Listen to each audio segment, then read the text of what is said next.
Akizungumza katika ofisi za chama hicho, mwenyekiti wa Chadema wilaya ya Arusha Nanyaro Efata amesema Chadema inalaani tukio hilo na kwamba moto huo uliochomwa saa 1 za asubuhi ya leo uliwahi kuzimwa kabla ya kuenea kwa kuwa wachomaji walichoma karibu na waya wa umeme ili uenee kwa haraka, lakini baada ya tukio hilo umeme ulizimika, hali iliyosaidia kutoenea kwa haraka hadi wahudumu walipofika na kusaidia. Kimsingi tunamshukuru Mwenyezi Mungu kwamba makusudio yao ya watu ambao walikusudia kuiongoza hiyo ofisi hajafanikiwa. Kile ambacho walikusudia nyinyi mnaona hapa kwamba wamekuja na tunaamini kwamba hao watu wamekuja majira ya saa 1 kwa sababu hapa tuna mlinzi kuanzia saa 12 jioni mpaka saa 12 alfajiri.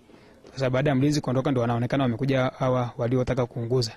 Kwa upande wao, baadhi ya wanachama na viongozi wa chama hicho mkoa wa Arusha wamelitaja tukio hilo kuwa ni la uhasama wa kisiasa, huku wakilitaka jeshi la polisi kufanya uchunguzi wa kina na haraka ili kubaini watu waliohusika na tukio hilo walioliita kuwa ni tukio la kinyama, na kwamba tukio hilo haliwezi kurudisha nyuma harakati za chama hicho katika ukombozi wa Tanzania. Watu wanapokuwa wamefilisika kisera, wanafikia kipindi wanaanza kuchoma ofisi za taasisi mbalimbali. Hizi ni hujuma, na hujuma hizi endapo tutazifumbia macho, leo watachoma ofisi ya Chadema, kesho watachoma ofisi nyingine, na siku nyingine watachoma hata nyumba zetu. Tunachotaka tufanye siasa katika mazingira ya amani, tufanye siasa kwa kufuata kanuni, taratibu na sheria. Kwa kweli tunapinga vikali hujuma hizi na tutazikemea vikali. Lolote watakalolifanya dhidi yetu kamwe hatutayumba, hatutarudi nyuma. Hawa ni wahujumu wa chama na hatuoni kwamba ni mtu kutoka nje. Ni watu wa humu ndani ambao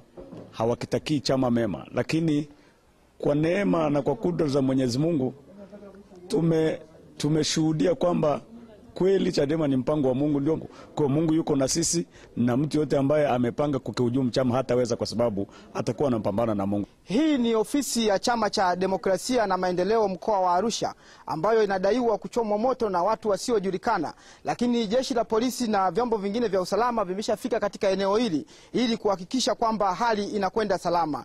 Lolote litakalotokea baada ya hapo, wananchi watapata taarifa. Nikiripoti kutoka katika ofisi hizi za Chama cha Demokrasia na Maendeleo Chadema mkoa wa Arusha, mimi ni Halfani Lihundi, ITV.